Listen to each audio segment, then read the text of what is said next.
Greetings, gamers, and welcome to another episode of Raw Dogs, your favorite podcast about cute little babies and monstrous beached things and boss battles I don't care about sometimes. My name is Brad, and how does the Porter Bridges work? I'm Brad Electrician Roman. Only Kojima can get away with names like that. Dead Man, Die Hard Man. My name is D Man. D-Man. There we go. D Man. This is Dylan, and I love this game. Also, this is brought to you by the 2023 Nissan Rogue. Vroom vroom, perfect for timefall. And also by the new augmented reality game, the Kia Boys. Come to Milwaukee. Will you survive? Find out next week on Kia Boys. I realized recently how omnipresent the Nissan or is it the Rogue? No, it's not the Rogue. The Jeep Renegade. Sorry. Yeah, I'm being dumb. I didn't sleep well last night. There was a huge thunderstorm, in case you guys didn't know. It was epic. They closed the state fair early. The water was up to like the windows of the cars. Yeah, there's a lot of waterlogged cars that are going to be towed out of the state fair parking lot. It's like a record for the highest the Milwaukee River's ever gotten. It's the most thunder I've ever heard at one point in my entire life. We lost one plant outside, so sadness for that. It's probably living on a beach somewhere, its own private beach. Oh, absolutely. Death Stranding 2 is an incredibly straightforward, simple game. Mm-hmm. The story is easy to digest. Yes. Nothing weird. Nope. And Death Stranding... Well, okay, this is going to be spoilers for everyone. So if you're worried about spoiling the game, don't listen to this. Go play it. We both are glowing on this. Mm-hmm. Spoiler warning, my game of the year so far, and it's a packed year for sure. It's kind of crazy. This might be my favorite year in gaming in general. This game came at a time where I was just being flooded with good games.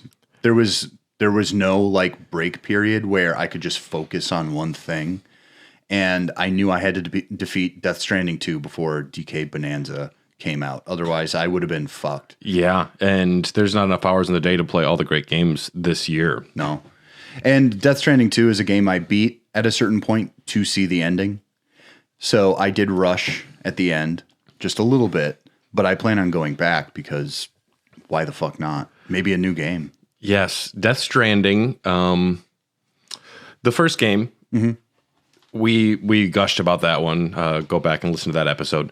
But Death Stranding 1 from Kojima was a lightning bolt. It was his first venture into his own studio, doing his own thing, getting free of Konami's claws. And it was an incredibly challenging game. I remember the first time seeing what it was and seeing the trailer. I was like, this is not for me. Yeah. I was very hesitant to even... Like, okay, there's a baby and you're an umbilical cord and you go in to the mouth and I guess it's about delivering packages. And then it's got Troy Baker. And I was like, I don't know. I don't know if it's for me. And even playing that game the first like 3 or 4 hours, I was like, no. Really? Even the first 3 or 4? Well, the first, I don't know the amount exactly. It wasn't until you're delivering your mother's corpse for disposal. And I was like, I think I'm getting this now. And eventually it just gets to the point where I'm like, this is one of the most unique gaming experiences I've ever had. It's an extreme work of art. It is such, in a world where companies, especially video game companies, are really controlling what their output is. And all these executives have a hand in everything. This feels like something where there weren't any compromises.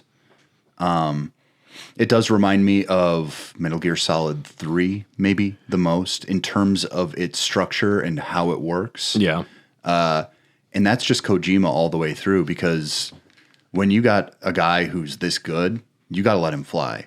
And there's no one now to tell him no. And that's the most intriguing part about the first Death Stranding. Which can be a majorly bad thing, too. Could be, yeah. As soon as no one could say no to George Lucas, there are pros and cons to all of his films, but sometimes I think just a little editing here or there would probably help him. When a creator is given just carte blanche to do whatever they want, it can be bad. But Kojima has flourished, and we were, I think, both very surprised that Death Stranding 2 was happening. I remember that reveal trailer. I creamed my jeans. Good Lord, they also announced like Hades 2 that day too. Oh my God, that was such a big one. Yep. And they said Silk Song this year. And I'm like, what? No way. 3 years ago, right? Yeah, because Jordan wasn't even living with me yet. Yeah, that was at Tom's house, I believe. We were watching this. Oh my God. But yeah, Death Stranding 2 is like, holy shit. Yeah, they gave you more Troy Baker with a guitar. They gave you a bunch of stuff. They gave you the teaser of BB and Fragile. Yep. Well, you get to see Lou. You get to see Lou. You get to see Lou as a baby. No longer little BB-28. It's a full-on 7-month-old. Yeah. Yeah. Which is crazy because she's actually, 17? Technically? Oh, it's like that one baby that was the embryo was frozen for 30 years. Yeah, exactly. I'm like, all right, Republicans, if that's a life, can that baby buy a beer now? Yeah, exactly. Because you want to say that counts.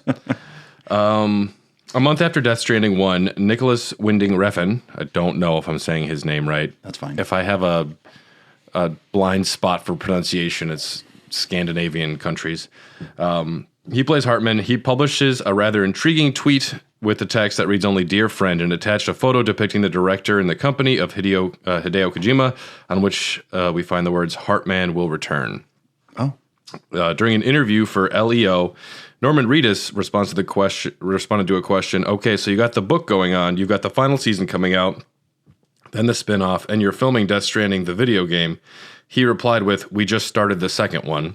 Oh, geez. Immediately after, Kojima publishes a tweet to rebuke Reedus, even if it was in a joking tone. Oh, well, yep. Reedus. That's Reedus, man. Kojima had a metagame revealing some cast members, teasing the game through QR codes and Twitter. I started reading those paragraphs and I immediately just couldn't care. The thing is the hype machine and all of these. Stoy talks a lot about like preservation, and it reminds me a little bit of the Fortnite Palpatine reveal. Good Lord. Good Lord. It is like one of the most baffling decisions ever. If you are not telling the story or doing these announcements through like the medium of the actual thing that you're making, then it seems a little weird to me and kind of stupid. I don't pay attention to that stuff. I will wait for gameplay trailers. Yeah. My biggest thing is gameplay trailers. Show me show me the HUD. Show me everything that's going to be going on because that's what I care about. That's story stuff. Yeah, I'm very invested in these characters, but the most exciting trailer is logo reveals. It's so funny to me. Elder Scrolls 6, generic fantasy backdrop. 5 years ago. Witcher 4, like some pre-made video, and I know Tyler. I know he's excited. Yes, but it's not gameplay. We don't know shit. And the way, and then, so TGA 2022 teaser trailer, we kind of mentioned what was going on. Kojima did confirm that he wrote the story before and during the coronavirus pandemic. He said he changed some of the story, so he didn't predict the future again. I don't know if maybe he did. But after I saw that trailer, I did go pretty much blackout. Yeah. I'm like, I'm going to play the game. I'm definitely going to play this game. I prefer to go in as unspoiled as possible. Even now, like if there's like a TV show or like if we're watching Severance and I don't know what season they're on, but if there was like a trailer for the next season and I was caught up, I'm like, I don't need to watch it. I think there are only 2. Yeah, but it's like if there's a new season of a show like Gen V and The Boys, I'm like, I don't need to watch them. No. I'm going to watch it. So why would I spoil anything?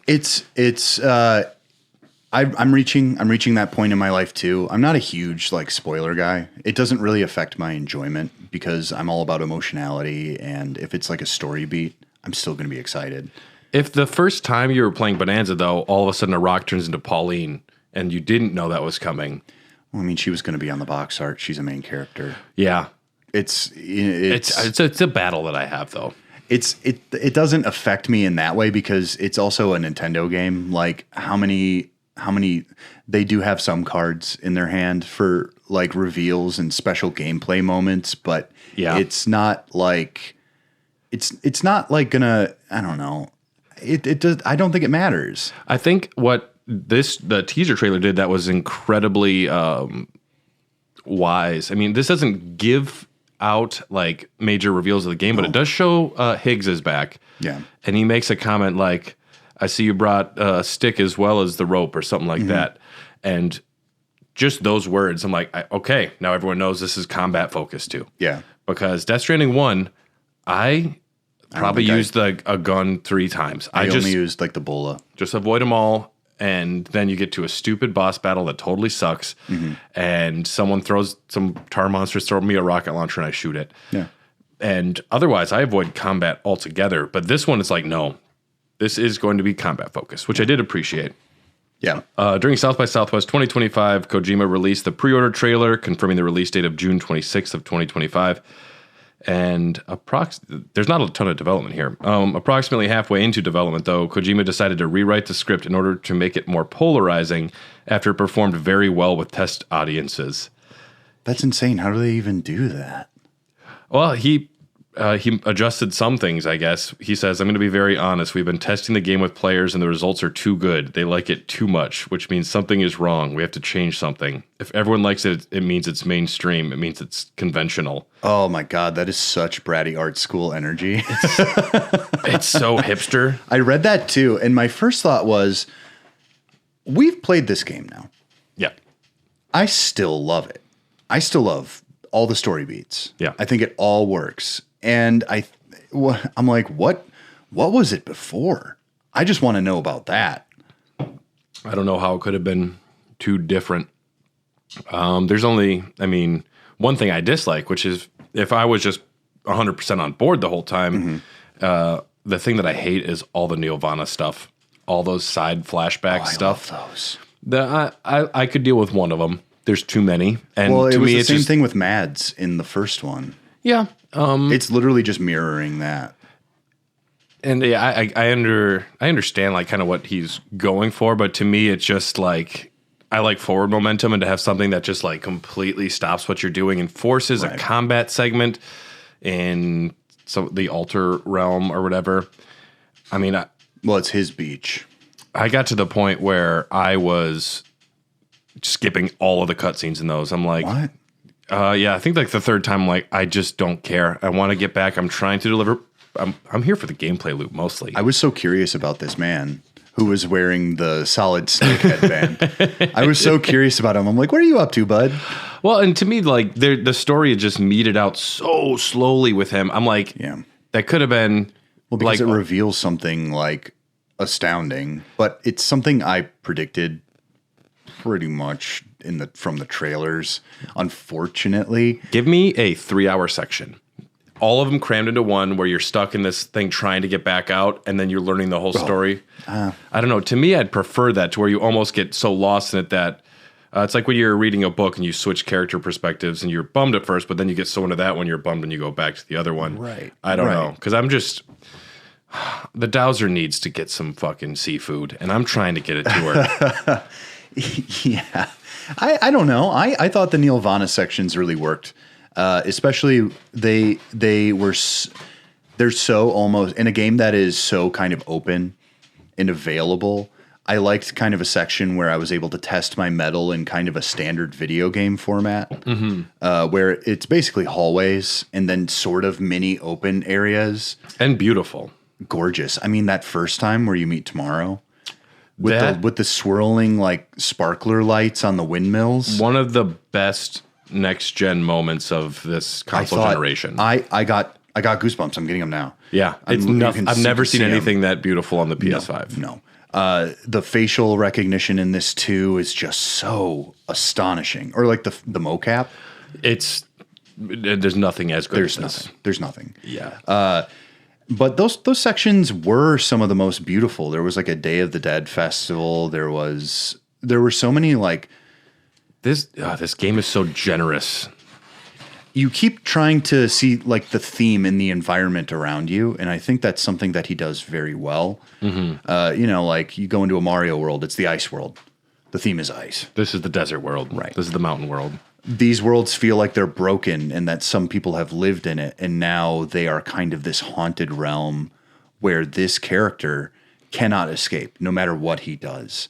And he has a mission, and he's very, very, very dedicated to that specific mission. And he does well. We'll not talk too much about Neil. No, it's fine. It's fine. But for crew, I put down Kojima.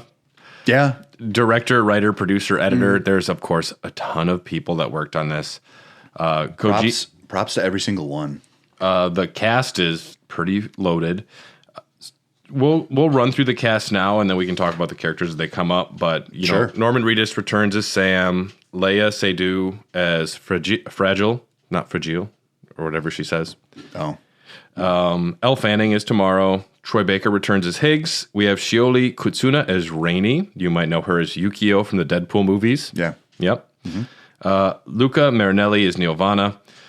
In Kojima's ever evolving conquest to work with other directors, we have George Miller as Tarman. Lovely. The director of the Mad Max franchise, also the co-writer of Babe, and he directed and wrote both Happy Feet movies. I didn't know those. You didn't know that? No. I've seen every single George Miller movie because I love him. Yeah. Have you ever seen 3,000 Years of Longing? No. Watch it. Tilda Swinton, Idris Elba. Idris Elba plays a genie who explains his life to Tilda Swinton. It's a tearjerker. It's very good. That does sound very nice. I think Carly would specifically love it too. And it's interesting. So George Miller as the likeness only for Tarman. The actual performance is Marty Roan. Great voice acting by him. The doll man likeness is Fatih Akin, who's a Turkish-German filmmaker. Okay. Then the performance is Jonathan Rumi. Nicholas Winding Refn returns as Heartman, who wrote and directed Neon Demon, starring Elle Fanning. Oh, that's an okay movie. I haven't seen it. I hear it's good. It is good. He also directed Bronson and Drive. We have Darren Jacobs doing the performance of Heartman. Guillermo del Toro, his likeness returns for Deadman. You know him from directing Hellboy, Pan's Labyrinth, Pacific Rim, The Shape of Water, and Pinocchio, and just being like a best buddy with Kojima. Those two are just like thick as thieves. And what could have been? That level of collaboration. Well, I mean, just because PT didn't happen, they're still clearly working together. He was the one that was responsible for Norman Reedus getting into the first game. Oh, really? Reedus, Kojima was at least interested in Reedus, and Del Toro called him. He's like, "You're going to get a call from someone named Hideo Kojima. Just say yes." Oh, and what a glowing thing. Yeah, and Reedus said Del Toro was responsible for getting him his first acting job, so he's like, I just listened to the guy. Okay. Yeah. Oh, I mean, look, I love that. That makes me happy. Like something like that is so interesting because it's like this is the opportunity of a lifetime. Do not fuck it up. Just when you've got friends who do that, it's just like, okay, I'll go out of my way to do it. It's fine. Yeah. Yeah. No reservations. Let's just all right. Yeah. If Kojima comes knocking, you say yes. Jesse Cordy does a performance of Deadman. Tommy Earl Jenkins as Charlie / Die Hardman. Alyssa Young as Lucy. That's the German actress. She's married to Neil Vana's actor. She plays Sam's lovely wife. And the last actor we'll mention now is Alistair Duncan, who plays the president. You might recognize his works from Mass Effects 1, 2, 3, Middle-earth, Shadow of Mordor, and Shadow of War. That's where I recognize him. Mass Effect. God of War 2018 and Ragnarok. He voices Mimir. Oh, shit. Yep. He's good. He's great. Yeah. And it's very interesting, that subplot. Even though it's kind of the main plot, I don't really consider it the main plot. I could give a shit about the UAC. You know, I spend most of the game not too invested in what's happening story-wise. I did. I was so anxious for every little tidbit I could pick up. Yeah. I read everything I could. I made sure I got all of the fucking cutscenes with the side characters. I'm like, Dollman, what's your fucking deal, dude? Yeah, at some point I think that I didn't pay attention at first when you were in your private room and you could talk to him. So then reading Moby Dick and shit like that. But then there was like 30 Dollman things in a row, and he still wanted to keep talking. I'm like, I don't have time for more of this, Dollman. Yeah. I'm sorry. Yeah. Did you get to see the Dollman dance? Yeah. You did? Yeah, it's cool. Okay. Yeah. Music composed by Ludwig Forsell and Woodkid. Composed by French singer-songwriter Woodkid and the Swedish composer Ludwig Forsell, the latter of whom previously composed the score for the first game and worked on The Phantom Pain. After 10 years of working as the in-house composer for Kojima Productions, Forsell left to tackle freelance projects, but he did return to write music for the sequel. And he decided to make music that was much more lyrical and melodic than the first one. And Woodkid was initially approached to create original songs for the game following the death of Ryan Karizija of Low Roar, whose songs appeared in the first game. I did not know that someone of Low Roar had passed away. I did not know that either. Yeah. Woodkid worked in studio and in person at Kojima Productions in Tokyo across a span of 3 years, composing new music alongside the development of the game. The music in this is just That Lou's theme song or BB's theme, that's a Woodkid song. Yeah. And you hear it in the teaser trailer first, and it becomes just like the theme. Yeah. It's so good. The whole game's about Lou. That vinyl is available for pre-order for the Woodkid stuff. If you, Oh, man, I gotta get on that. yeah, many of his songs, Woodkid's songs, are procedural and dynamically adapt to the player's actions in game. They released the release album condenses the procedural tracks, usually a number of hours, into a few minutes each. Gameplay, I put third-person action-adventure game. That is the best way to describe it. And if you really like break it down to its like core aspects, now especially that's the case. The last game I would consider maybe I would shift the definition. I wouldn't even call it action for the most part. But this one, definitely action. Crazy amounts of action. Yeah. A lot more upgrades to weapons. That you care about, too. Oh, there were so many weapons that I learned to use, and I was astonished. I'm like, all right, Metal Gear Solid 5 Phantom Pain. It was, the DNA of that is just, several times there are jabs at Konami in this video game. He still has a grudge. He's not happy with that company. And especially when asked about playing Metal Gear Solid Delta, he's like, no, I'm not going to replay that. He's like, no, I'm more interested in new things. Yeah. Yeah. Why they just Konami just releases the same game over and over again. They're not the only guilty party. I think that's many studios these days, but I do agree. Let's get some new life. And this is, you say, it's an action adventure third-person game. There's so much scope to what is possible here. Yeah. I finally watched Donkey's video on this, and just the styles of combat and world traversal that I didn't even fuck around with. Oh, I did. That I wasn't even aware of. Just like the profound amount of kung fu stuff you can learn. Oh yeah. The ability pizza. You can slide down, like do a running slide and go down an entire like mountainside with it. Yeah. There's a lot of there's a whole first person mode that's kind of hidden. Oh, I never touched that. Yeah, well, they don't explain. You have to go into compass and you have to hold another button to remove the HUD. But then you can walk, and it has like a little thing like this, and you can So it bobs a little. It has a bob.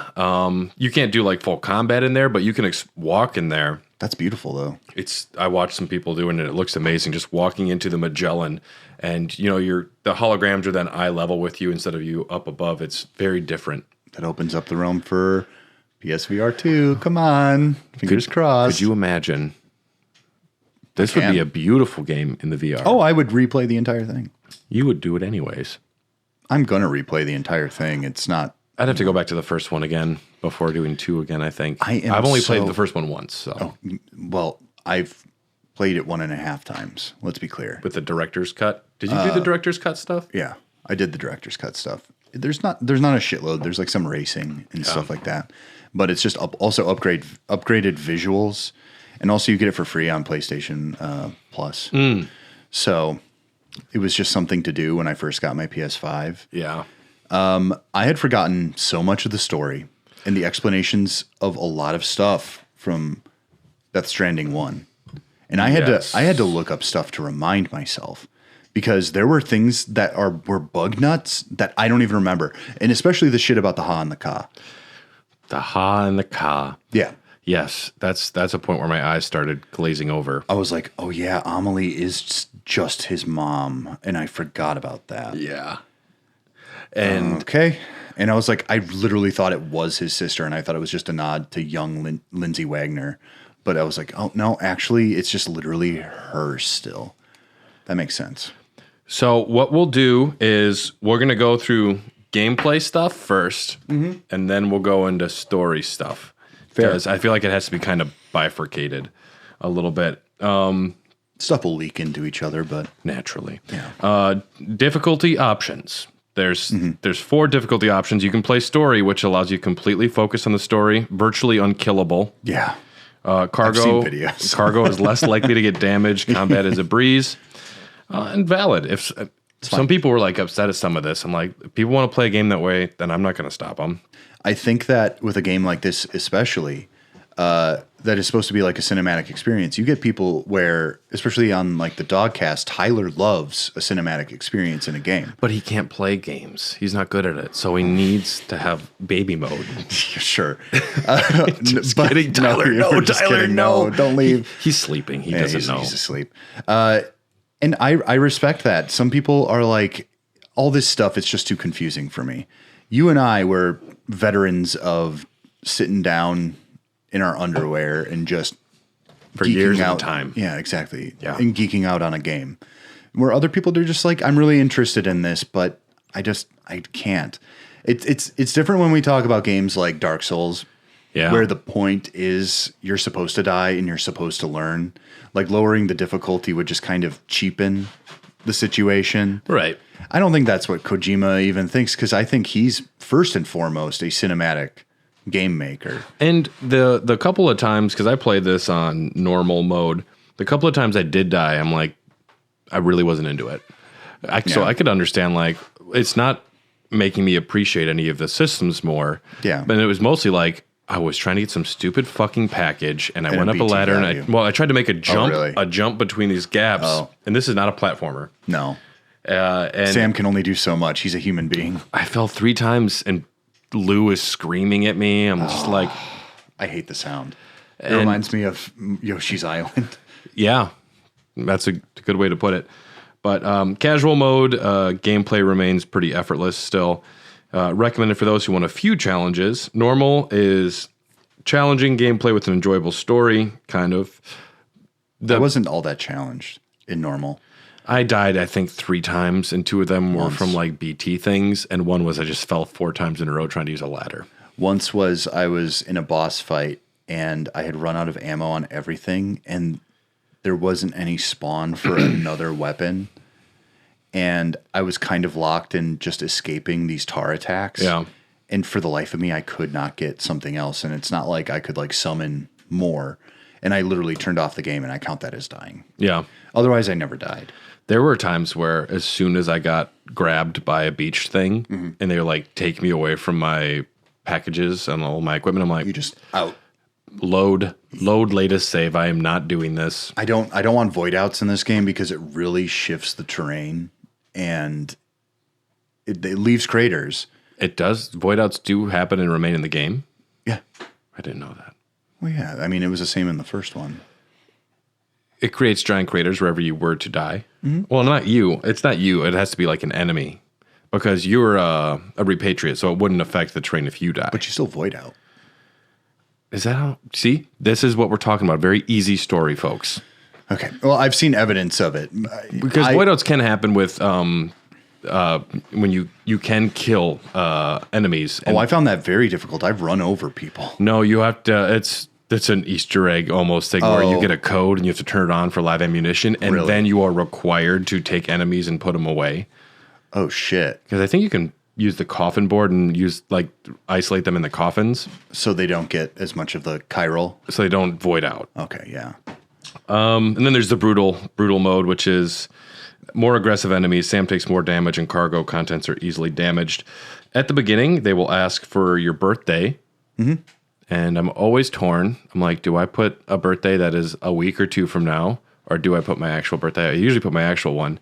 I would have put a different one if I had known what it actually does. Yeah. After Order 9, your birthday unlocks a special cutscene when you go to the private room of the Magellan, where they surprise you with a pizza, and everyone, like, they have a birthday party for you. So it's also stated pretty explicitly that certain signs, zodiac signs, make your dooms more powerful. From what I could read, it's actually not a big impact. No, what does it do? I've never looked this up. From what I was saying, it says not have a big impact. If it does, it's super minor. But Okay. Then there is another date that is very important, which we shouldn't even know about yet. Christmas Day, you should boot this game up and just go around. Okay. Because all of the preppers will have like Christmas trees and Christmas hats, and they'll all say like Merry Christmas, Happy Holidays. Well, I got to do that. Now we have to do that. Yeah. The Corpus is your in-game encyclopedia. Smart.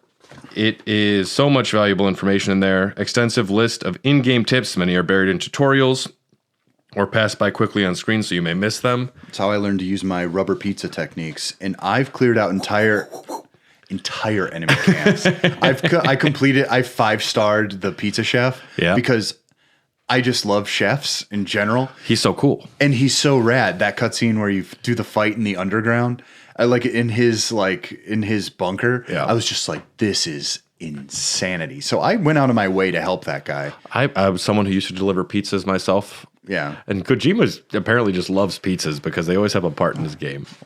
And I love that you have to keep it upright. And I love that you can just, it was harder in the first game. Well, and it's trickier too, because you can't just auto-arrange cargo. No. You actually have to think about it, which if you haven't thought about it all until this point, how you arrange your cargo. No. So figuring that out was a moment of difficulty. Yeah. But the rubber pizza, what a fun weapon. God. Just whipping that shit around. It'll instantly knock out like any enemy with a headshot. I know. And I would stealth kung fu like entire encampments, especially in the middle part where they're all a little bit easier. I would go out of my way. I'd be in the middle of a delivery. I'd get out of my truck. And I'm like, oh, you're back, huh? You really want to do this again, motherfuckers? And the more you do it, the less they appear, is what I've found.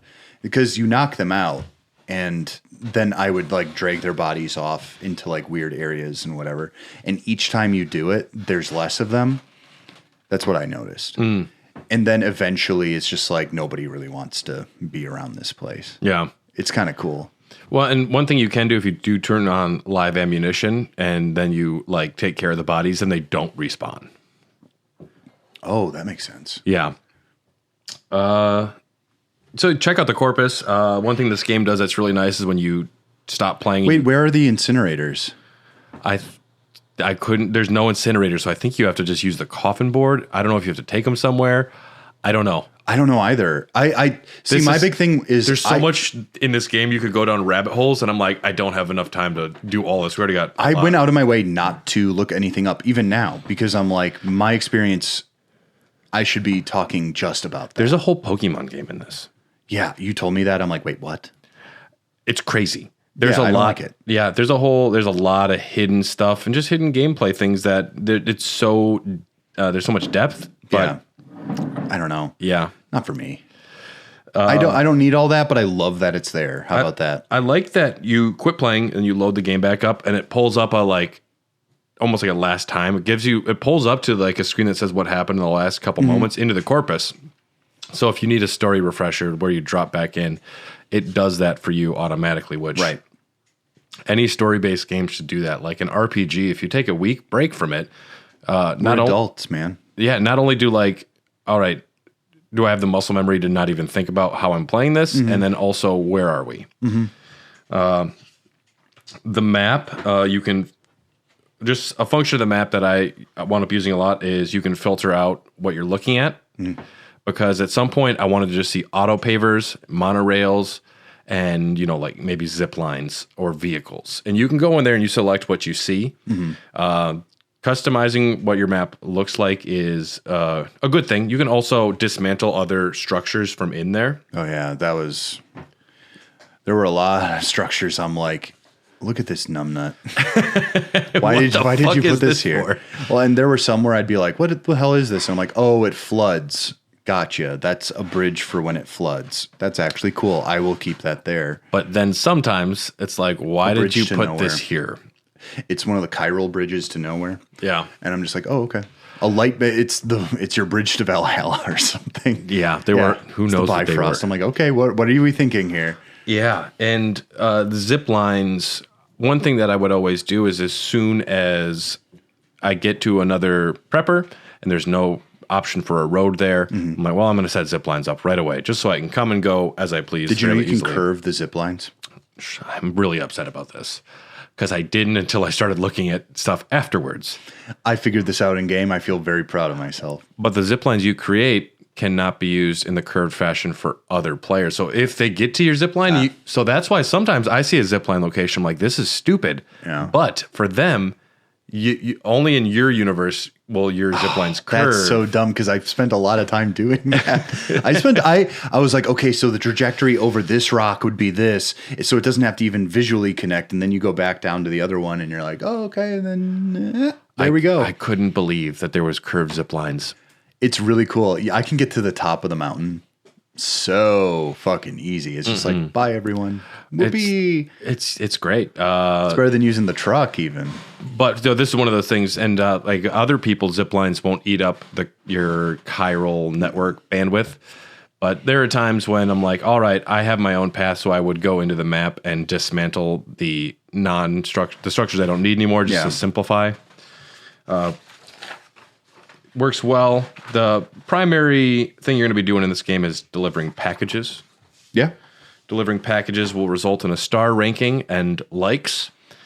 Which they made very weird and confusing in this one. Go ahead. So I am a very efficient deliverer. My job That's your fucking career. It's my job. My job is planning routes, getting to places so that I don't spend all day out on the road.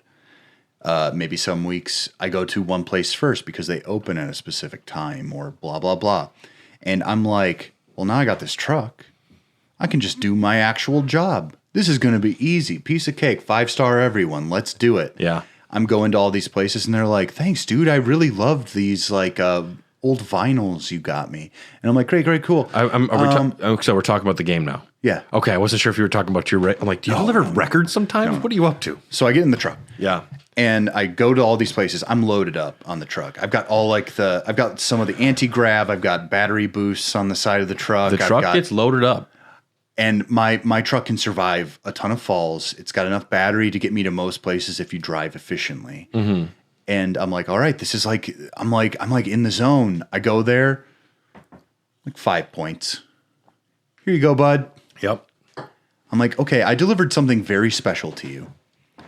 You didn't even give a shit. I brought you rare vinyl records. Yeah. And they didn't get damaged. No, zero damage. And they were out in the time fall for a minute, so you better thank me. Yeah. It's confusing. They're not praising efficiency in this game. They're praising deliberate, like, travel one place to the next. Yeah, I'm still very fuzzy on how all this works, too.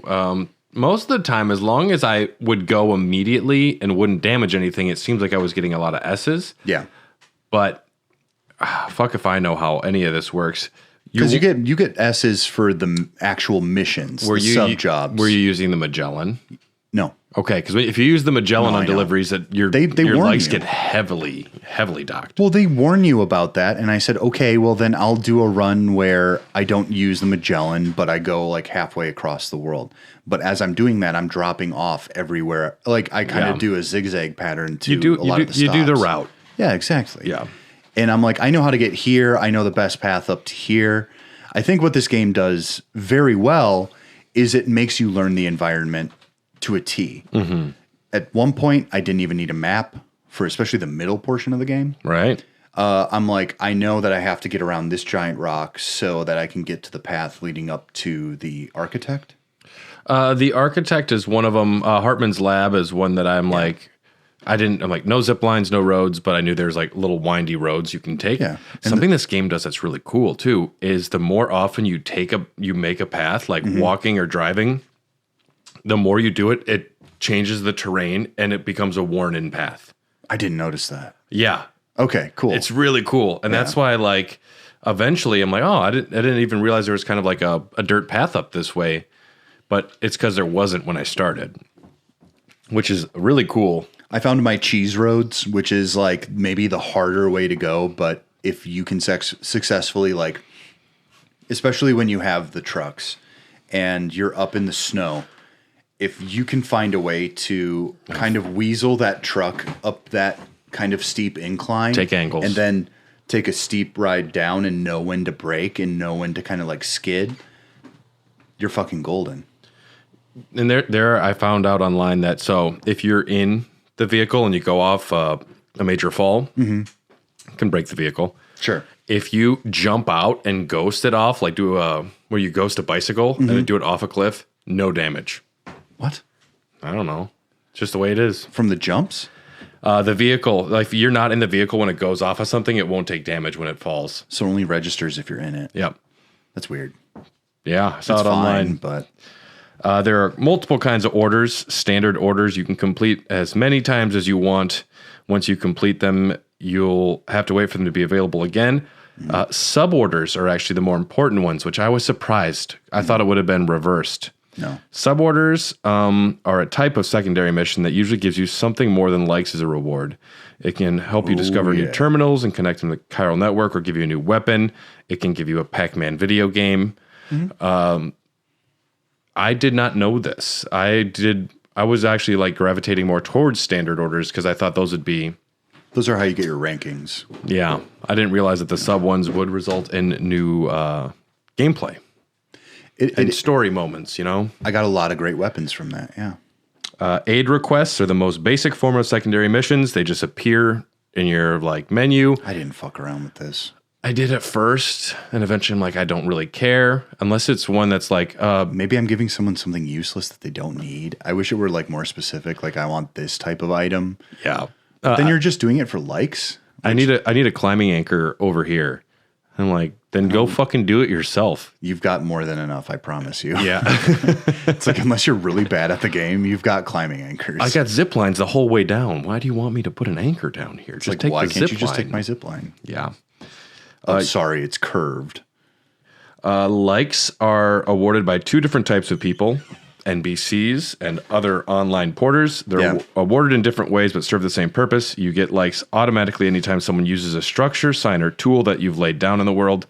But as a player gets close to your structure, you have the option to give additional likes for a limited time by mashing the touchpad button. Yeah, you can also boost your like period through the upgrade. The A-Pass. Yeah. I love the A-Pass. I love it. I love the feeling of giving someone a like. I do too. You don't need to. No, I don't need to. But when you're on the road and you just go boom, boom, boom, boom. The one thing this game does really well is all the little sounds. Like everything that is part of the UI and the HUD and all the sounds of everything, it's pleasing. It's dopamine. It's pure dopamine. Yeah, absolutely. This guy should, whoever is in charge of the sound, like Kojima and his sound team, like Apple needs to hire them, or like whoever is concerned with like getting people hooked on the feeling of using their devices. Playing this game sounds so good. It feels so rewarding. I haven't heard, because I do call them dopamine sounds. I haven't heard one this good since Stardew Valley. Okay. Stardew Valley has this, like when you're pulling crops, it's just this, it does this. Boop, yeah. And you're just like, oh. It gives you kind of, I'm not an ASMR guy. I don't know if you are. No, maybe. I don't know. But like there are certain sounds that are completely like orally pleasurable. And I just love a nice beep or a boop. One that doesn't make me go, ugh. Or like a beep, like an up or a down sound. Whoop. Love it. Yeah. And the sound of like using a PCC and then creating a structure. All of it. And you get to watch it being built. Oh, I love it. It's so nice. good. And likes are also awarded when completing deliveries. Damage level of the cargo, amount of packages, and speed will result in more likes. Yeah, and I call kind of, I call a little bit of like fraud on that, considering what we just talked about. I mostly didn't have too many issues getting S's. Sometimes S's were fine. My problem is my star rating. Oh, yeah, the star rating moves so slow. I'm like, okay, I'm giving up on this person because I know that when you reach 5 with a person, oftentimes you get like a mask or something weird or like a visual item for yourself. But everything up to 4, you're getting like pretty great upgrades for world traversal or something like that. Machine gun level 4 Exactly. or something like I want that. Oh, yeah, exactly. But then the last one is here's a hologram of me. Here's a hologram. And so that's why I didn't care about getting 5s at any point anymore. Yeah, and like the lone commander was a real struggle because eventually he was just like I built the road to that fucker. Nothing matters to him. The ranks don't do anything. No. And the animal shelter, I'm like, good Lord. I got to the amount point of kangaroos I gave that fucker. I just quit catching animals. I just saved all the lost cargo. And something that I didn't know right away, go to share cargo with other porters and all of the different preppers. Mm-hmm. And then there's other cargo that other porters haven't delivered. And then I just go into every one of those, and every prepper that I haven't 5-starred, I just grab them all, put them in my private locker. And then when I'm doing a run all the way through, I just stop and load up the truck. Sure. I got to the point where I dropped off like 30 some packages to the animal shelter at once. Mm-hmm. And I'm like, you better fucking like these. Yeah. Because I brought everything. Yeah. And that's not much. Yeah. Share cargo with other porters, underrated way to get extra likes. I found myself wanting to be more isolated. I know this is a social game, but it actually made me really think about things, which I think good art really does. Mm-hmm. Is I'm like, I don't need to fucking hang out with these fuckers. Like, they put boosts everywhere I don't want them. They right. Like, I'm just like, I'm annoyed by other people's choices. Because if I could build this world in my image, it might be the world I want to live in. I almost never would use a post box. No. Timefall shelter, you're useless to me. Yeah, why? You can just go to an actual... No one is too far away from anybody else that's completely necessary. Yeah. There was one time up in the mountains where I was actually glad to have one because the snow damages your vehicles like nothing fucking else. Yeah.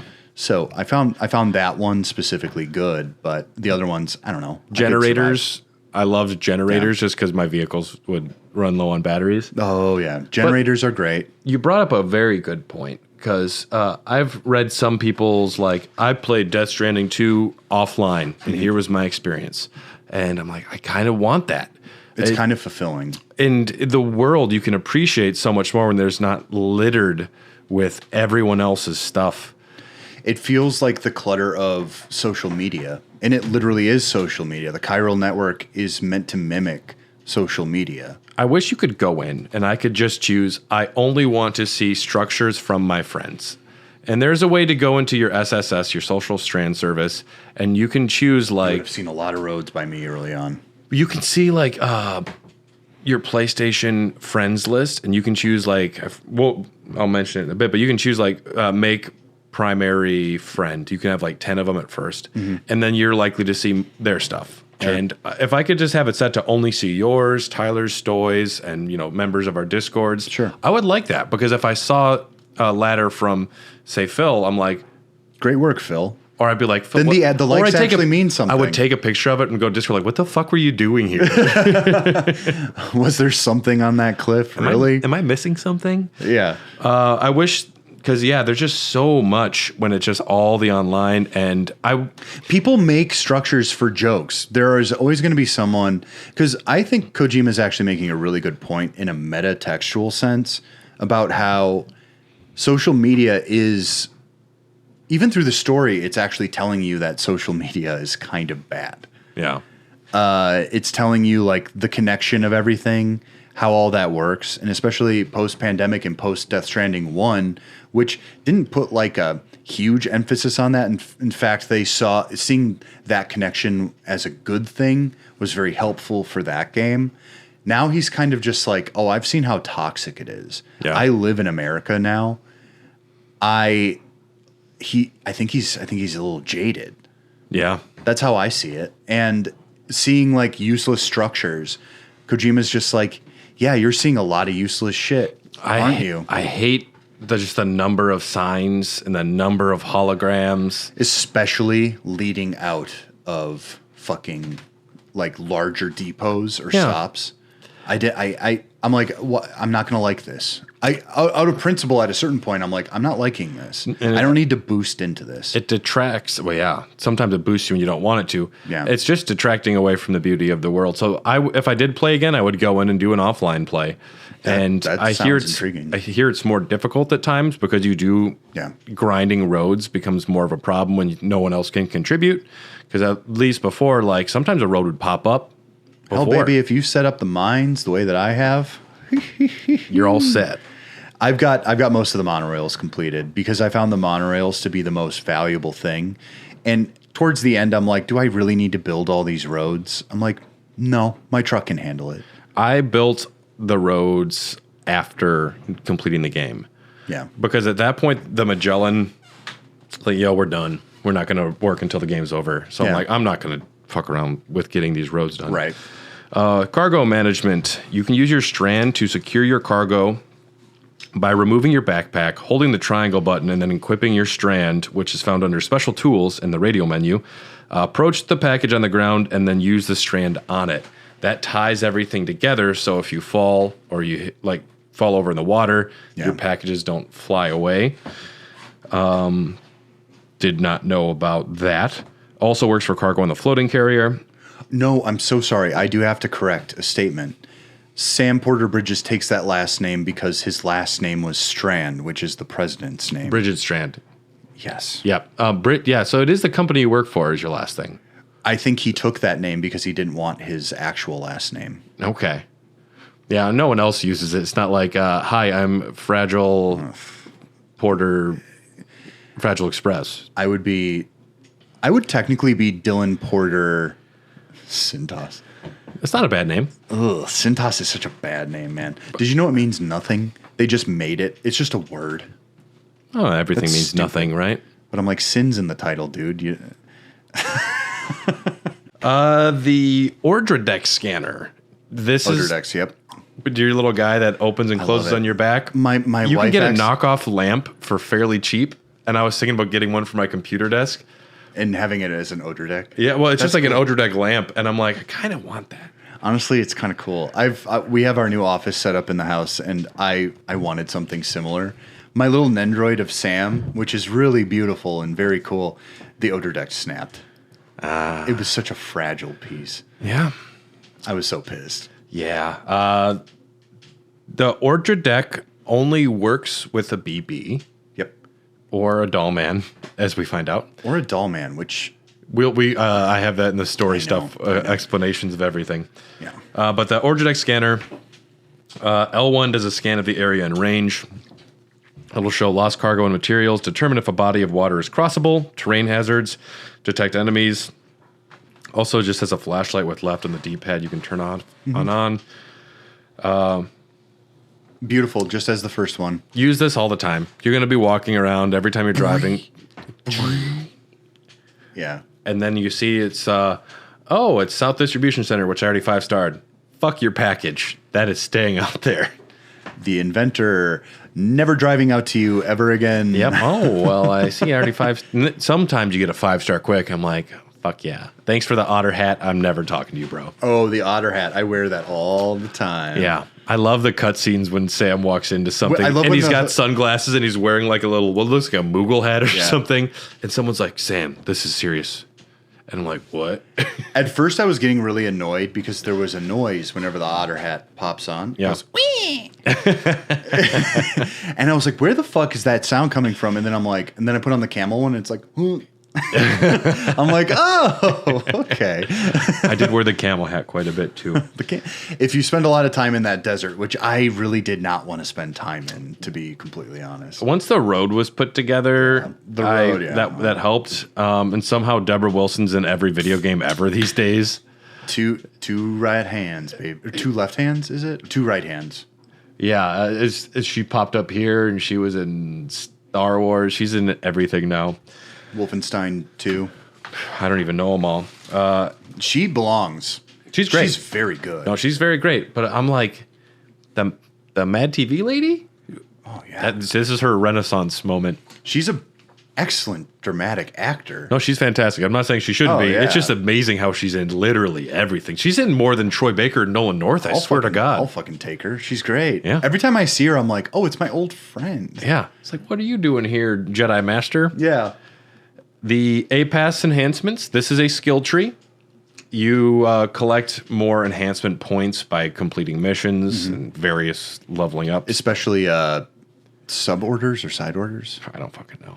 You do actually get more for those. You'll accrue these points, though, and then you'll be able to use them in the skill tree. You can just unclick and re-click, so it's not like a permanent thing. Usually, like by the time things are unlocked, as long as you're trying to do some side stuff, you should have enough to get most of them. I put down a few things like simple noise canceller, faster scanner recharging, improved bullets, various things. The combat in this game, I just put down the word stealth. Fuck yeah. It's Metal Gear Solid 5. I prefer stealth as much as possible. I didn't, but all I would wind up doing is trying sneaking and doing the tying up with the strands. But when I found out that you can just knock out enemies with like rubber pizzas and the bola gun, you can just like kind of shoot, tie them up. I didn't do a lot of that stuff, but just sneaking around bases felt great. Improving the bola gun all the way. Yeah. It's just like, it's the easiest thing on earth. Wider catch range. You just have to be worried about how you're aiming it and if it will get caught on something else. You just have to have a wider open area. The bola gun was great. Honestly, regular MP bullets. Yeah. Straight up, I was like, oh, I'm not killing them. It's fine. Yeah. All of these weapons will not kill, which is kind of funny. And that's kind of what I like about it. It's like, okay, well, in the first game, the problem would be causing a void out. Yeah. And now Kojima's literally just like, I wanted more people to explore what that meant and how those systems actually work. I think that was a big regret for him because it's clear that he really wanted people to be more of like a stealthy, cool character. Yeah. I found myself using the robot hounds. Yeah, the dog mines, whatever they call them. Yeah, I found myself using those a lot. I found myself like bursting into camps on my coffin board and just completely... How cool is that? When they revealed that and they're like, oh, you can ride it like a surfboard. I'm like, okay. I've got like solar generators on my backpack. Never ran out. I would sometimes use that over regular traversal. I'd be like, I'm putting the car away. Yeah. We're going dune surfing. Yeah. I didn't use the coffin board as much because I saw that it would like start using your chiral stuff, chiral crystals, whatever they call them. But if you're not connected to the network. Now you're explaining the solar generators. I'm like, yeah, I should have fucked around with it more. If you customize your backpack, you have a lot of room for like grenades. You have a lot of room for more ammo if you need it. I only found myself using like more grenades or more ammo in situations where a boss was being face down because it regenerates all your ammo when you sleep at a location. Yeah. So it's not like this thing's just going to break down completely. And I found myself using more of the exploratory things like the solar generators and the extra batteries for your legs. So what I found is that when you use the solar generators, it would actually charge the batteries on your back. So when it drops below a certain point, you'll notice it'll charge the battery right back up. I never ran out of battery. Yeah. Not a single time did I run out of battery. Yeah. And it's cool. You can like also just go over the water with those things. Oh my God, the chiral board is so good. The coffin board is so cool. I love it. If you do a stealth tie down and you walk away, enemies will revive their friends and bring them back up if they find them. The live rounds. That's how you trap them. So the pizza chef will message you a secret code to use live ammunition in the SSS. You have to go into this social strand service. This will kill enemies when activated, which you then do have to dispose of the corpse. VR missions, become familiar with various weapons, tactics, and enemy types. I found this very important. I never did VR missions. I would have struggled with some of the combat at first had I not had VR missions to kind of just get me acclimated to it. Because there's no like real good in-world tutorial, so it's really nice just having those to go in. I maybe should have done it. There's a whole parrying system in this game. Like I didn't even know that. The fact you can like jump and do these like sick power punches, or you can do like drop kicks and I've stuff. done the drop kick, yeah. But yeah, the whole like parrying system. There's nothing. And there's like throwing a suitcase at someone's head is funny every time. It's John Wick shit. Yeah, which I really like. And I found myself using. There's a submachine pistol. That was my main gun. Yeah. Because I didn't need anything else. They equipped a silencer to it. Yeah. It was literally, there were times where I'd have like useless packages or like a climbing anchor and I would just pop them in the head. And then time would slow down and I'd pop them down. and then one guy would get alerted, and I'd wait for him to go up to the body, and then I would come up behind him, strand him up. It's all good. Yeah. I think that the depth here, like, there's such a deep well. I wish there were more challenging opportunities to use them, but I think there's going to be a DLC for this. I'm going to bet you $1 million. Yeah. I would venture not a story DLC, but there will be, just like the last one, there'll be like more gameplay refinements and a few extra things. And speaking of like that, do you think that, because after the first game, I'm like, story's wrapped. It's all good. After this one, I'm like, now it has to be done. Well, clearly Death Stranding 3 starting tomorrow. Yeah, and I'd like that. It's just, I don't know. Yeah. Sam gets taken. Let's not replay that. Various weapons. We're not going to go into all of them. There's handguns. There's assault rifles, shotguns, machine guns, sniper rifles. Some other guns. We have the sticky gun, which you can reel in cargo from a distance. Love the sticky gun. Great for some Mr. Impossible missions later on. Mm-hmm. The bola gun fires strands to bind targets. There is the electric trap thrown weapon that electrocutes enemies. Love that one. It's crazy when you see an enemy. You're driving away from the base, and they can just launch these fuckers so far. It's very cool. I did a crazy thing once where there was an enemy encampment on the cliff. I believe it's between the Northeast Distribution Center and the in Hartman's lab. That road that stretches between the two. You actually go through the tunnel. Right. Yep. Where someone had one of their cars up on the top because there is a road that connects like the two mountainside cliffs. Okay. And one of them was driving across, and I had never used that. But I also, that woman living in Mexico gave me like the full upgrade to that because I upgraded everyone fully in Mexico before I even moved on. Oh, really? Oh, yeah. And so I threw it right on the bridge. It zapped it. The truck goes off the cliff. At this point, you do have a truck, but at this point, my truck had been like zapped so much that I couldn't like use it. Yeah. So I run over that truck. The guys kind of get out of it. They're like, "Oh!" I beat the shit out of them, and I get in their truck and I transfer everything over and I drive off. There's so much like chaos to this game. It's very emergent, very like sandbox. And I wonder how deep it actually goes, because I think we're going to see videos of this for a long fucking time.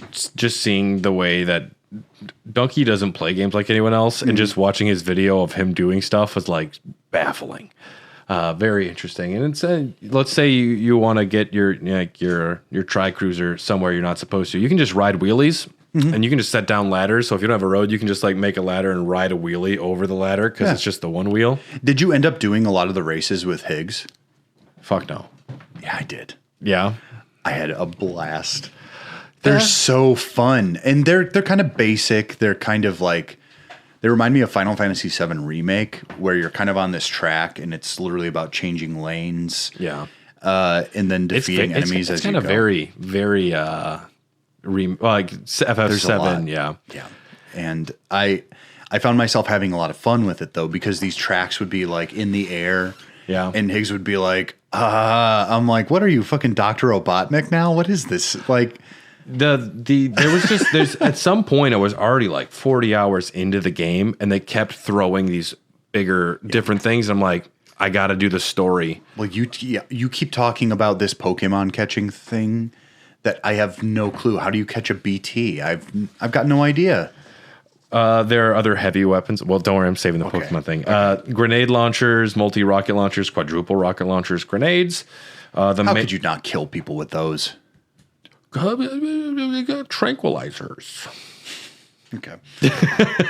I blew them into like 50 feet away, and it just kind of tranked them. It reminds me when you play like it's the Batman rules. Yeah, it's the Batman Arkham games where it's just like, no, I put that guy into a coma. Every one of them. Yeah, every single one. Good luck filling the hell hospitals. The rods, the blood boomerang, the ghost blade, and we mentioned the rubber pizza. Blood boomerang, highly underrated.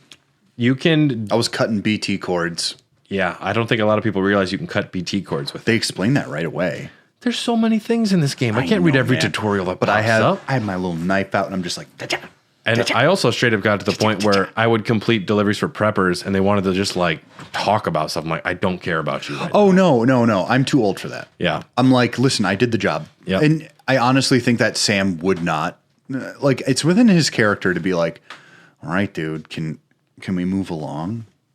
Like, he's a bit no nonsense, this guy. He's not there to socialize. Like, I'm kind of just working. He kind of likes the solitude, as you can see based on like the opening of the game and like how he like, it's just like, oh, I went to the top of this cliff just to chill. It's much like what I imagine happens to you all the time when you're like, all right, here's your delivery. And someone's like, so did you see the big game? And you're like, fuck off. when it's really hot out and I'm at work and I'm wearing these like big, like thick pants and I'm flop sweating because I'm not like the skinniest dude on earth. Yeah. And I walk in there and I'm flop sweating and I'm just trying to get this shit done. And it's just like, it's really hot out there, huh? Are you doing okay? And you're like, yeah, it's really rough. And you kind of just explain it like that. It's like, it's not my favorite thing. You know what? I'll survive. It'll be okay. But when you experience that 32 times, because like if you have like 32 stops in a day, yeah, eventually you're just like, yep, super hot. It's really hot. Yeah, don't go out there. I'm glad you're in here. Scorcher out there, huh? Scorcher out there, huh, buddy? Did you see the Bucks? Do you want a water bottle? Usually I go, yeah. So do you like Charlie Barron's? Well, that's my favorite thing is because every time I would go in, because I have like a million Starbucks, they're always like, do you want like something to drink? And I'm like, yeah, that cherry refresher you guys make. And they're like, we're going to give you an extra big one. And we'll put extra ice in. And I said, you guys are brilliant. That's because you got a 5-star ranking. Yeah. Yeah. Can you get me an extra bag of towels? Like for you. And you can use our private bedroom downstairs too. Take a shower. Honestly, if they had that, I mean, like at the end of the day, this has been the hottest summer on basically like, I think Wisconsin record. Global warming's not real. No, the thunderstorm last night is definitely not a consequence of climate change. Good Lord. We got some other weapons, the stationary cannons, the dog mine, which you mentioned, in the rocket box. Did you fuck around with the dog mines? No. You can do some wild setups. The problem with my gameplay approach to everything in the world is once I find something that works, it's rare for me to deviate. And dude, that's like even the floating carrier thing. I was like, as soon as I got it, I'm like, I don't want this. I'm fine with how I'm playing. But then you get to a situation where you need to take some extra heavy stuff like through the fire. And oh yeah. And I'm like, I need it actually. And I use the carrier. I'm like, this is super smooth and convenient and I get it. But that forced a situation where I had to do something. But when they keep giving me more stuff like stationary cannons, I'm like, the gameplay is not challenging me enough to where I need them. Mm-hmm.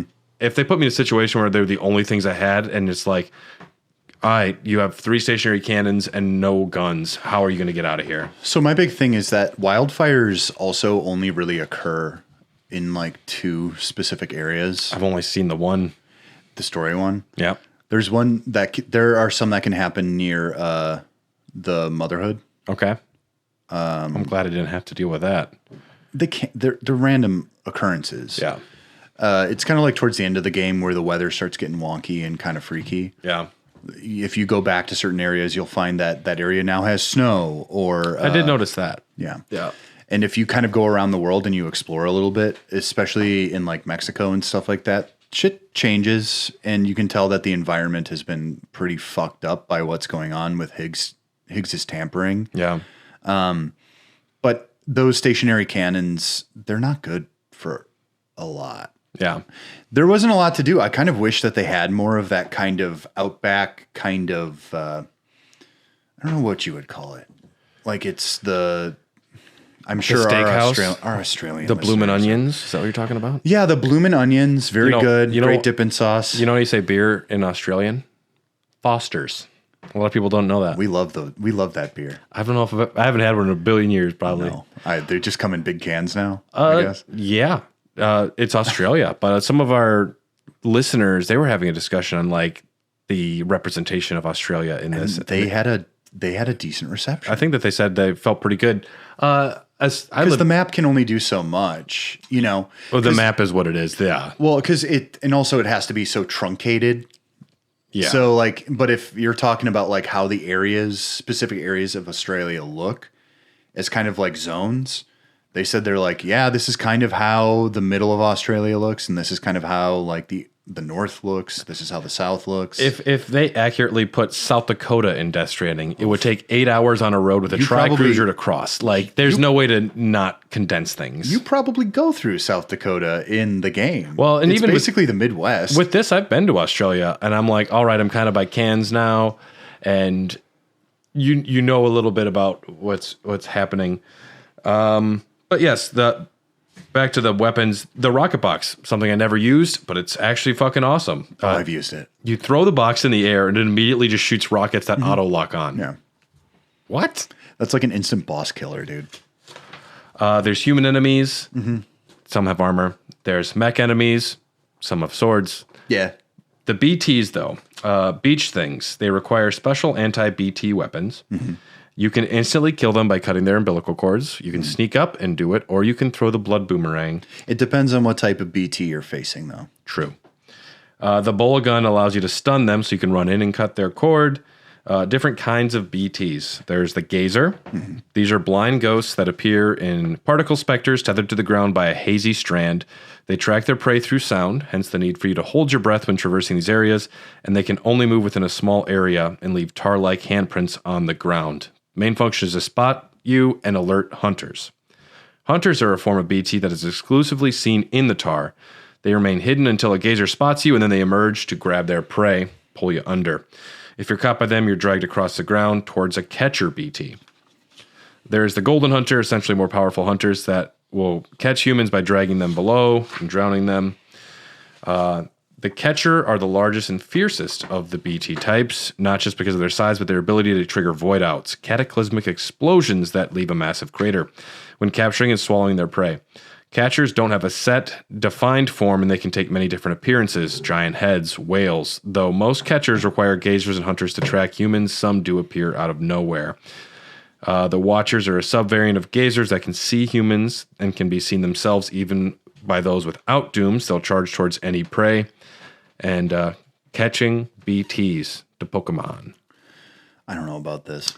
A function unlocked later in the game where you throw a grenade to capture a BT. You must first weaken it and throw the grenade in their mouth. So much like Pokemon, weaken them before you try and catch them. Okay, so I heard about this and they wanted me to try it at a certain point. I'm like, and sorry, I said, dog. Screw that. No, I can literally escape this. This is when you're in that ravine. And then there's three of those. Yeah, and then there's three of those fucking guys coming at you. Yep. No. I didn't even have enough ammo to face them because I was so worried about traversal at that point. I was just trying to get to the next spot. Me too.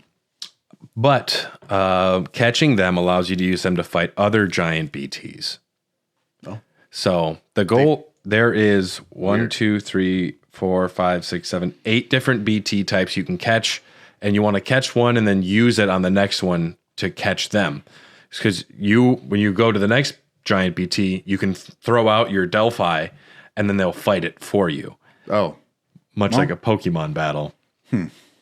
So I don't see myself doing that. There's 8 different large BTs. The Delphi is a small whale. The Bestia is a lion with tentacles, the ones that we run into right afterwards.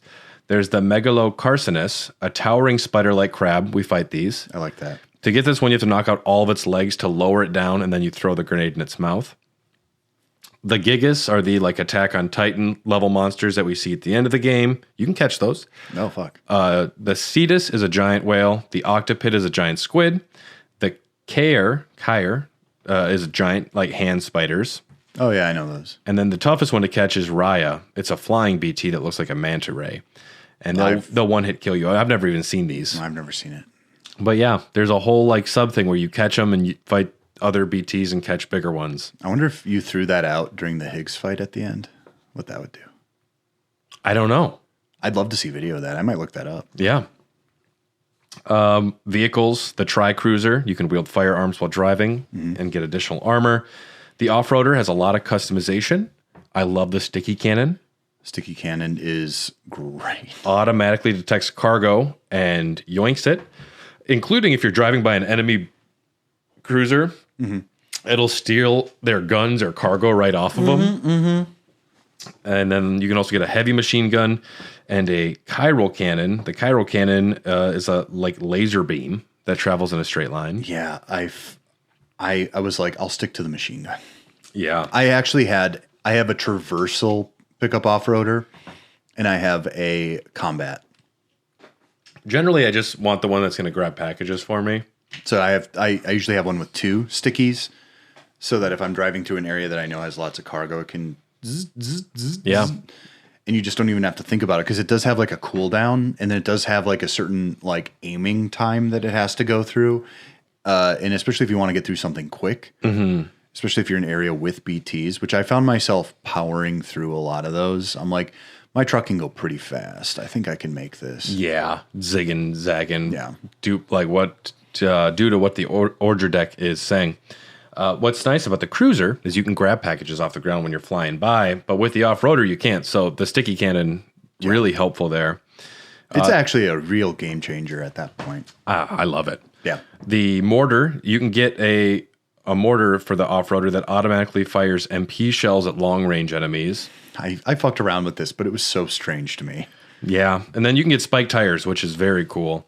Yeah. Enable the vehicle to maneuver more easily on rough terrain as well as sandy and snowy surfaces. The moment I got the better tires. I was super pumped, just like, you don't have to, if you're online, you don't have to make a lot of vehicles, because anywhere you go, I'm like, I don't know who this person is, but they put Rainy on the side of this beautifully colored off-roader, and I'm taking it. Rainy's my gal. I had my Fragile, which was like the deliverer. And they have like an anime style look to their characters on the side, which is great. It's so cute. And then my Tomorrow one was modeled after Char Aznabel's Zaku. Okay. From Gundam. Shout out to my Gundam heads. Yes, that's like the Transformers, but Japan. Pretty much. Pretty much. Attach battery units to your vehicles. They'll last longer if you want. Anti-grav units are good as well.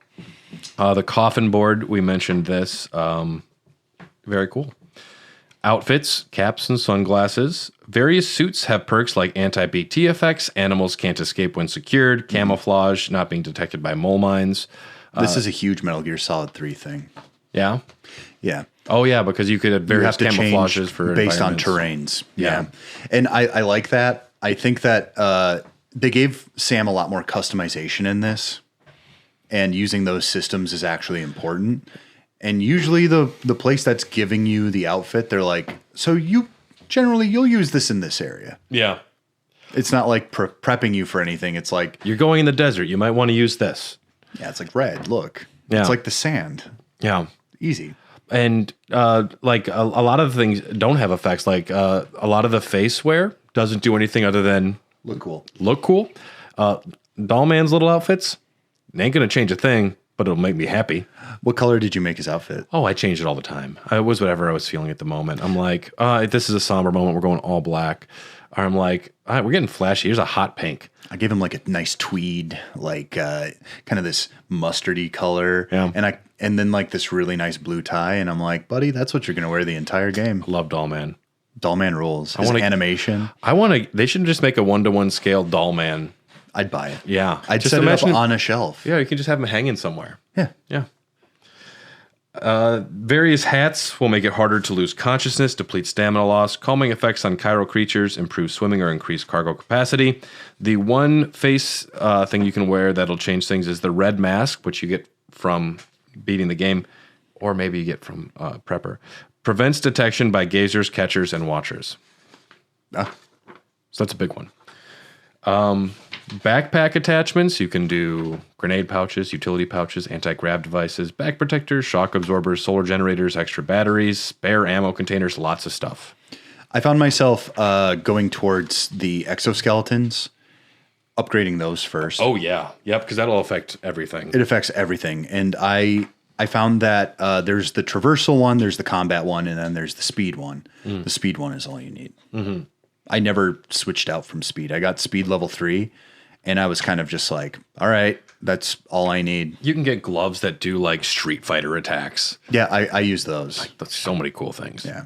And there's the traversal gloves, but I found myself, especially later in the game, not having to do a bunch of climbing. No, you only have to climb like a little while when you're up the mountain. Otherwise, that's pretty much it. Music player. If you're just going on those long routes, I always make sure to turn my music player on. You can skip songs without going into the menu. If you hold L1 to enter compass mode and just hit R2, it skips to the next song. That's a pro tip I didn't know until the end, but there are times where I'm like, I've heard this fucking one song 1,000 times. I'd like to have skipped it. It's a good soundtrack. I guess my gripe this time is that when the music came on in the first one, it felt extremely special. Like you were having like a real moment. I think that they have those too, but there's so many that some of the specialness gets a little diminished. There are some songs that I legitimately have put on like playlists though, just because I'm like, oh, I've never heard of this artist. There's something Magnolia. I forget this guy's name. I love Churches. Churches rules. Yeah. And I actually hate them now, though, because they run the animal shelter. And they are stingy with their fucking likes. So fuck you. How many wombats, man? How many wombats do you need? How many birds do I have to give you? When you deliver animals there, they actually will populate around the animal shelter. You'll see them running around outside the shelter. Yeah, it's a reserve now. Which is cool. Various tools. We don't have a ton more to cover here. Blood bags. Always bring some blood bags. This will automatically restore your health. These are good to have. Make sure you upgrade your satchel. Yeah, because they can just throw some blood in there. It's all filled with blood, man. It's just bloody satchel. And then you get the upgraded blood bags from the Motherhood. Yep, the high capacity. Container repair spray. You don't really need it unless... Early on you do. Yeah, my cargo didn't have too many issues. And the thing is, it doesn't repair anything inside of the box. It repairs the outside of the box in case that gets damaged down. If you're a slow goer, I guess that makes a difference. Yeah. Otherwise, I don't know. I found myself very efficient in the game in general. You're never too far away from anything, which I also think is something he might have learned from the first one. Yeah. There were some stretches in the first game where I was like, okay, come on. Yeah. Come on. I didn't have too much need for this. Ladders, climbing anchors, guideposts will auto-illuminate at night. And the floating carrier is a floating tractor cart that can be loaded with cargo and attached to the waist or attached to one other carrier. You can have two carriers. It reminded me too much of my job because we have carts that we have to roll around. Yeah. And I said, no, this is where I draw the line. This isn't happening. And you can also use them as a skateboard. Yeah. I tried a little bit of that. It's not for me. Mostly I just like pushed it into my storage. I played all of Breath of the Wild with never skating on the shield once. And I feel like I missed a lot there. Oh, yeah, that helps. Yeah. Didn't even do it. Yeah. The PCC, these chiral structure things, I don't even know what they stand for. The PCC level 1, we're just going to talk about the structures quick and not a ton left, but the Watchtower. This is a lookout post equipped with a powerful image sensor. Enemies, cargo, or structures detected by the sensor are going to be marked. Enemy movements are tracked. Nearby watchtowers can be remotely activated via the map. Which is cool. Watchtowers will also indicate dangerous areas where other porters are often spotted by enemies. A post box is where cargo can be stored and shared with other porters. Rarely will I be like, please let there be something in here. Occasionally I'll find one by an auto paver. I'm like, maybe there's some ceramics. It's one of the main reasons I would go towards enemy camps. Yeah. It's because you'd find a lot of resources to build roads. Yeah. And you'd also find it scattered throughout the camp anyway in the structures. The camps did have a lot of good road stuff. But like as far as the ones that are created by people, these post boxes, I found them largely pretty empty. Not something I cared about. Yeah. Timefall shelters, a safe place to rest. Container repair spray will be deployed when you approach the shelter, which that's cool. It helps with the vehicles. Repairing your cargo containers. Timefall shelters will drive away BTs, and your canteen is refilled. And the generator is a wind-powered generator to replenish everything. Yeah. The level 2 is zip lines. We'll talk about those more later. Zip lines are cool. Jump ramps, a structure that allows you to leap through the air. Use chiral crystals to increase your buoyancy, extending your time while ensuring a safe landing. No matter what. You can run and jump off of these and then do like sick moves. You get like SSX tricky maneuvers. Because safe houses, I've never made one of these, never visited one of these. I visited one. It's a foundation for an underground structure where you can rest and recuperate. Cargo can be stored and recycled. Equipment can be fabricated. Has a garage and a private room. I think that these might actually be more important on higher difficulties. Sure, I could see that. I might fuck around with that because then maybe I'm actually seeing someone who's maybe at a higher level who created this. Yeah.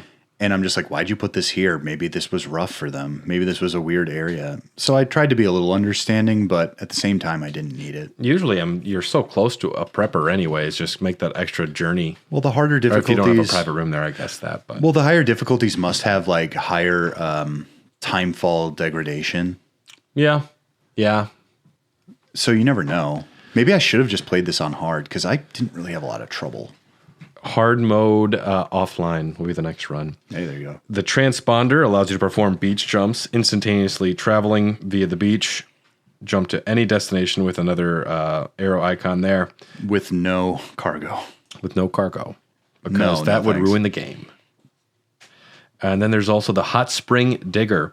This device detects heated groundwater and digs hot springs. You equip the device to start searching for groundwater. The sounds produced by the sensor will indicate the direction and distance of the water source, becoming more insistent the closer you are. I've used it. Did you like it? It's fine. It helps clean you. It actually gives him like a stamina Fun boost. cutscenes. You can also look at the stars and see constellations if it's nighttime. Oh, yeah. Yep, there's a Kojima constellation. Does it just look like him? Yep. No, I didn't see that. Cargo catapult. You can launch batches of cargo over long distances. A parachute will be deployed in midair. You can shoot yourself, which I did this one time. I never did that. It's fun. And the chiral bridge is a chirogram in the form of a bridge built on complex terrain with its angle selected during construction. Movement speed is increased when crossing chiral bridges. Cannot be used during periods of timefall. I made two together to help bridge a gap. Yeah, up on the mountain was nice. For a truck. Yeah. Yeah. It was cool. Some other types of structures, roads. You will run into auto pavers. Roads will not deplete your batteries. Upgrading allows for higher top speeds and can provide rain cover. So you do want to upgrade your roads if you can. I always just repaired the truck every time I went to a facility that could. Yeah. Yeah. Zip lines, you can curve zip lines. Level 1 allows you to travel quickly between the 2 points. Level 2 allows you to customize your zip line, increasing connection range from 300 to 350 and enhancing its durability. Level 3 will increase its durability more. Monorails, fast travel, cargo shipments.